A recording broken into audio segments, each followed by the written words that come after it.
Nesse vídeo você vai descobrir para que serve o escitalopram, um antidepressivo bastante eficaz, considerado um dos melhores antidepressivos para iniciar o tratamento para depressão ou ansiedade. Ele faz parte da classe dos inibidores seletivos de recaptação da serotonina, ou seja, é um primo da fluoxetina e da sertralina. Já fizemos inclusive vídeos explicando sobre essas moléculas, hein? Se não viu, vale a pena dar uma conferida. A marca de referência é o Lexapro. E quer ver um sinal de que ele é um bom medicamento? Presta só atenção na quantidade de medicamentos similares que ele tem. Êxodos, Reconter, Lesdot, Espran, Unitran, Eudoc, Decipraz, Mind, Essena, Felissa, se não ficou algum para trás. Ele, inclusive, é o segundo antidepressivo mais utilizado nos Estados Unidos. E bom, para que serve o escitalopram, hein? Como que ele age no nosso cérebro? Vamos descobrir?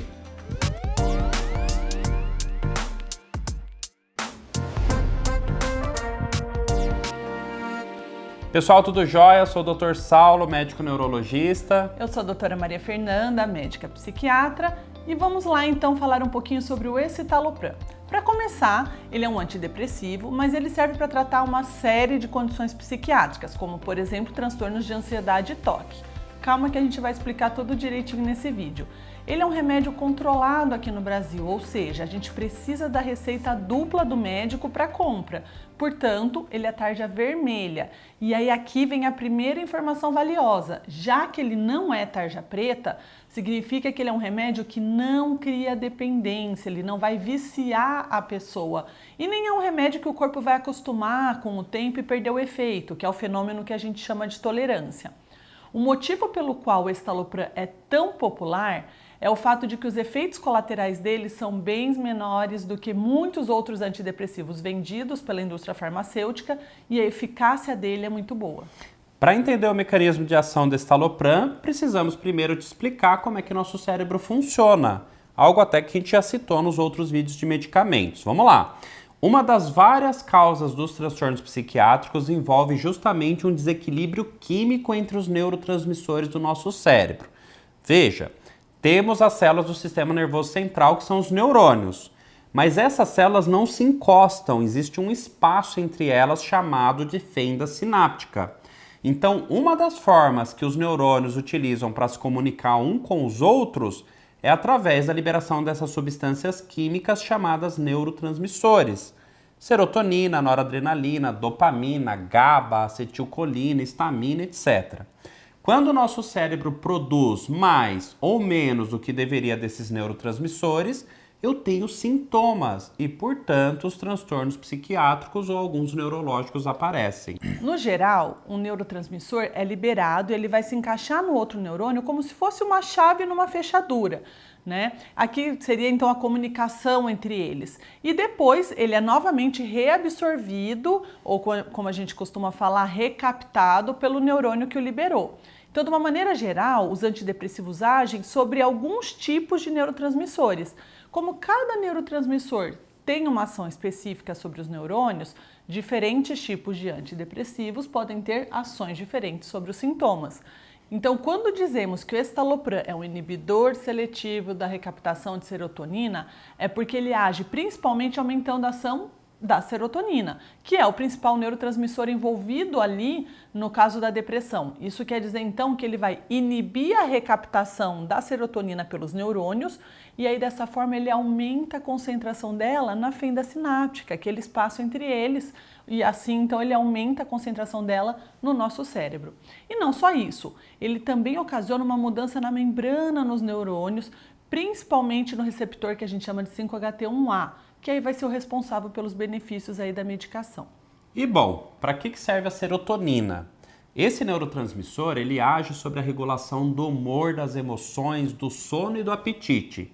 Níveis reduzidos de serotonina vai dar sintomas depressivos e por isso que o escitalopram causa uma melhora da depressão, ocasionando então bem-estar, melhora do sono, diminuindo a ansiedade, ocasionando maior equilíbrio no humor, mais energia e disposição, recuperando o prazer e o interesse pela vida. Inicialmente, o escitalopram então foi indicado para depressão e por isso ele ficou conhecido como antidepressivo.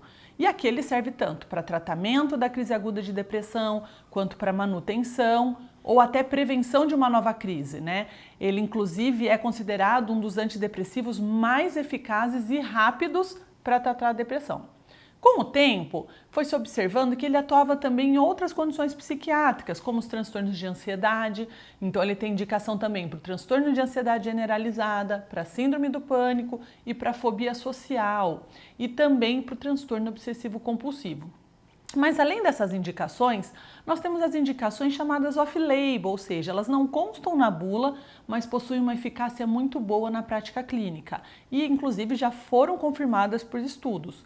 E aí essas indicações off-label do estalopram envolveriam os quadros como transtorno de estresse pós-traumático, sintoma de tensão pré-menstrual, distimia, depressão bipolar, lembrando que sempre associado a um estabilizador de humor, e quadros relacionados à compulsividade, como por exemplo a tricotilomania, que é aquela mania de ficar retirando pelos, cabelos, e o jogo patológico.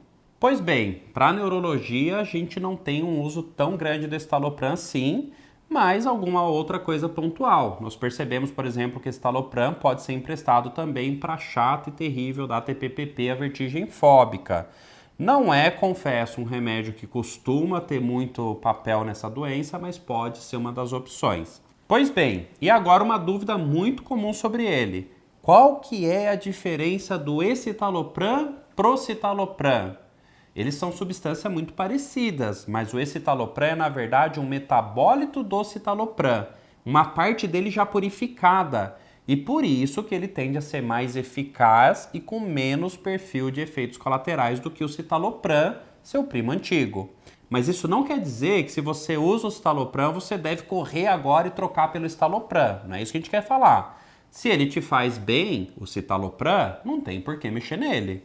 É muito importante ressaltar aqui que fazer o uso do estalopram sem indicação é uso indevido. Portanto, não tome esse medicamento sem acompanhamento médico. Nós precisamos sempre lembrar das condições pessoais de cada paciente. Existem várias classes de antidepressivos, porque nem todas vão funcionar bem para todas as pessoas. Então, na realidade, é até muito comum que sejam feitas várias trocas dos medicamentos para a gente conseguir encontrar um antidepressivo que se adapte melhor ao paciente. Ou seja, um mesmo remédio que pode causar no paciente um efeito, no outro ele vai causar uma outra reação. Então vai ter gente que vai tolerar o medicamento, assim como vai ter gente que não note uma melhora imediata. Vale lembrar ainda que apesar dele não causar dependência, a descontinuação dele exige alguns cuidados e uma supervisão médica. A gente nunca para um antidepressivo do nada. O ideal é sempre que a dose seja diminuída aos poucos, porque uma pausa repentina pode prejudicar o equilíbrio da produção de serotonina. E por último, vale lembrar que o estalopram não é uma pílula da felicidade. Ele não curará a depressão ou outras doenças por si só. Cada vez mais se sabe que a depressão não é uma questão de ter mais ou menos serotonina, dopamina e noradrenalina no cérebro exclusivamente. Esse desequilíbrio químico dos neurotransmissores está envolvido sim na doença, mas fatores pessoais, genéticos e ambientais, como estresse do estilo de vida moderno, além do nível de substâncias inflamatórias no corpo, estão também envolvidos na causa desse complexo quebra-cabeça que é a depressão. O estalopram atua em áreas específicas do cérebro dentro de indicações clínicas, ajudando no controle das emoções, pensamentos e ações, mas é preciso também complementar sua ação com outros mecanismos, como terapia e outras mudanças de estilo de vida. E por fim, vale ressaltar que os remédios não devem ser estigmatizados como algo negativo. É mais importante viver sem depressão do que sem antidepressivo. O problema é, como citamos, o uso indiscriminado deles, sem acompanhamento adequado, a indicação correta. Tristeza é uma coisa, depressão é outra. E aí, se você quer saber os cuidados que você tem que ter ao usar o estalopram, quais efeitos colaterais, dá ganho de peso, causa sonolência, não perca o nosso próximo vídeo. E antes de começar, olha só, a gente quer que você ajude o canal a crescer, vamos levar essa informação para mais gente. Deixa aí o joinha e ativa as notificações para receber os vídeos.